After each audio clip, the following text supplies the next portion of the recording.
பக்தர்களுக்கு என் அன்பு வணக்கங்கள். ஓம் சாய்ராம்.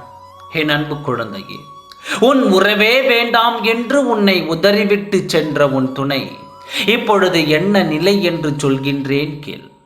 நீ இருக்கும் திசையை கூட நான் திரும்ப மாட்டேன் என்று சொல்லிவிட்டு சென்ற உன் துணை என்ன சொல்கின்றார் தெரியுமா? வாழ்க்கையில் எது நடந்தாலும் அது நல்லதாகவே இருக்கும் என்று நீ நினைக்கின்றாய். ஆனால் உனக்கு நேர் எதிராக இருப்பது தான் உன் துணை. உன்னை விட்டு பிரிந்து உன் துணை இல்லாமல் இப்பொழுது அவர் கஷ்டப்பட்டு கொண்டிருக்கின்றார். நிச்சயமாக சொல்கின்றேன், அவர் மனதில் இருக்கும் சந்தேகங்களை போக்கி உன்னை தேடி வரச் செய்வேன். நீ எதை நினைத்தும் கலங்காதே. வாழ்க்கை எப்பொழுதும் ஒரே மாதிரியாக இருக்காது.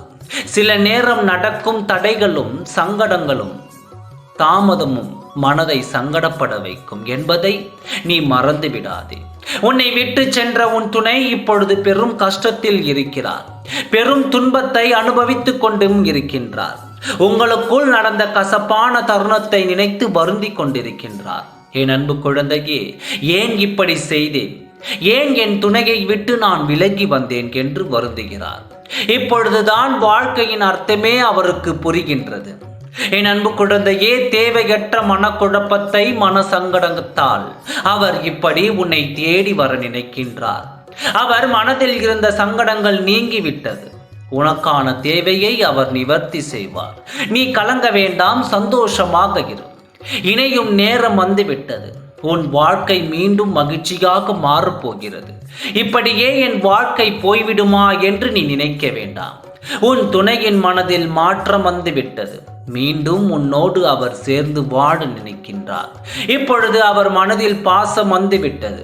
வெகு சீக்கிரத்தில் உன்னை தேடி உன்னை நாடி வருவார். உன் உறவே வேண்டாம் என்று சொன்னவர் இப்பொழுது நீ வேண்டும் என்று மனம் மாறிவிட்டார். என்னிடம் சொன்னார், சாயப்பா, எங்களை ஒன்று சேர்த்து விடுங்கள் என்று, எங்களுக்கு நிம்மதியான வாழ்க்கையை தாருங்கள் என்று என்னிடம் கேட்டார். உனக்கு சந்தோஷமான வாழ்க்கையை நான் திருப்பி தரப்போகிறேன். வரும் உன் துணையுடன் நீ நீடோடி வாழ்வாய். சங்கடங்களை மறந்து சந்தோஷத்துடன் நீ வாழ வேண்டும். அப்பொழுதுதான் உன்னை சுற்றி இருக்கும் உன் உறவுகளுக்கும் நிம்மதி. உன்னை நினைத்தே அன்றாடம் மனம் கலங்கி இருக்கும் உன் பெற்றோரின் நிலை மாறும். அதற்காகவாது சீக்கிரம் உன் துணையை உன்னிடம் சேர்த்து நீ சந்தோஷமாக வாழ்வதை உன் பெற்றோர்களும் நானும் பார்த்து மகிழப் போகின்றோம். ஆவலுடன் காத்திரு. உன் துணையை உன்னிடம் சேர்க்கும் நாள் அருகில் வந்துவிட்டது. மகிழ்ச்சியோடு இரு. உன் சாயப்பா உன் நிழலாக நான் இருப்பேன். ஓம் சாய்ராம். நன்றி, வணக்கம்.